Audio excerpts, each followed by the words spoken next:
మాట్లాడవలసిందిగా కోరుతా ఉన్నాను.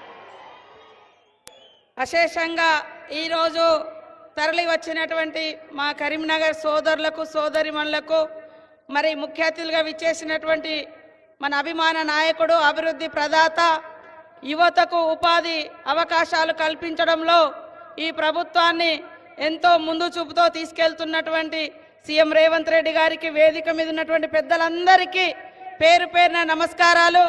కరీంనగర్ అంటేనే చైతన్యం. ఆ చైతన్యాన్ని ఈరోజు ప్రదర్శించాల్సిన అవసరం ఉంది. పనిచేసేటువంటి ప్రభుత్వానికి మద్దతుగా మరి ఈరోజు ఎమ్మెల్సీని గెలిపించి మరి రాబోయేటువంటి కాలంలో మరిన్ని ఉద్యోగ ఉపాధి అవకాశాలను తీసుకొచ్చే విధంగా సపోర్టుగా మీరందరూ పనిచేయాలని మరి నరేందర్ రెడ్డి గారి యొక్క గుర్తుపైన నరేందర్ రెడ్డి గారికి మొదటి ప్రాధాన్యతగా ఓటు వేసి గెలిపించాలని కోరుకుంటూ ఈ అభివృద్ధిలో మీరందరూ కూడా భాగస్వాములు కావాలి.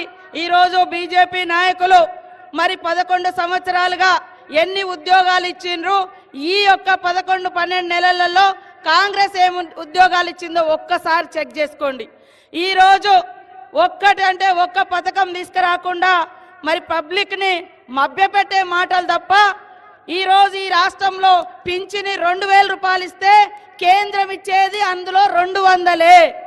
ఆ రోజు 10 ఏళ్ల కింద ఇచ్చిన రేషన్ కార్డులు కేంద్రంలో మన మన్మోహన్ సింగ్ గారు ఇచ్చినటువంటి రేషన్ కార్డులే ఈ రోజు వరకు ఈ మోడీ ప్రభుత్వం ఒక్క రేషన్ కార్డు కూడా మన రాష్ట్రంలో ఇయ్యలే. ఉద్యోగాలు ఇయ్యలే, ఉపాధి లేదు, నిధులు లేవు. ఓట్లప్పుడు మాత్రం రకరకాలుగా మాట్లాడతారు, దేవుణ్ణి అడ్డం పెడతారు. దేవునికి పెట్టే అగరబత్తి మీద కూడా 5% GST వేసేటువంటి ప్రభుత్వం బీజేపీ ప్రభుత్వానికి ఓటు అడిగే హక్కు ఉందా నేను అడుగుతున్నా. ఓటు అడిగే హక్కు ఉందా నేను అడుగుతున్నా.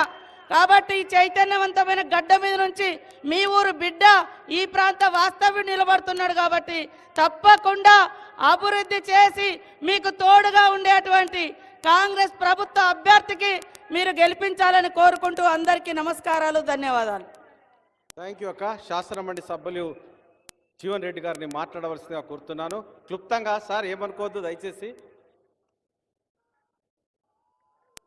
ఈ పట్టభద్రుల నియోజకవర్గానికి సంబంధించి రాబోయే శాసన మండలి ఎన్నికల్లో కాంగ్రెస్ పార్టీ అభ్యర్థి అయినటువంటి నరేందర్ రెడ్డి గారిని గెలిపించడానికి కొరకు ఏర్పాటు చేసినటువంటి ఒక ఈ సమావేశ నిర్వాహకులు జిల్లా కాంగ్రెస్ అధ్యక్షులు మిత్రులు కవ్వంపల్లి సత్యనారాయణ గారు, ముఖ్యంగా సమావేశ ముఖ్య అతిథులు మన ప్రియతమ నాయకులు గౌరవ ముఖ్యమంత్రి రేవంత్ రెడ్డి గారు, ప్రదేశ్ కాంగ్రెస్ అధ్యక్షులు మహేష్ కుమార్ గౌడ్ గారు, జిల్లా ఇన్ఛార్జ్ మంత్రివర్యులు ఉత్తమ్ కుమార్ రెడ్డి గారు, మన జిల్లా మంత్రివర్యులైనటువంటి మిత్రులు శ్రీధర్ బాబు గారు, పొన్నం ప్రభాకర్ గారు, మన సోదరిమణి ఆడబిడ్డ సీతక్క గారు, జిల్లాకు చెందినటువంటి యొక్క శాసనసభ్యులు, ప్రభుత్వ విప్స్, వివిధ హోదాల్లో ఉన్నటువంటి కాంగ్రెస్ నాయకులు, ముఖ్యంగా జిల్లా నలుమూల నుండి తరలి వచ్చినటువంటి కాంగ్రెస్ కార్యకర్తలు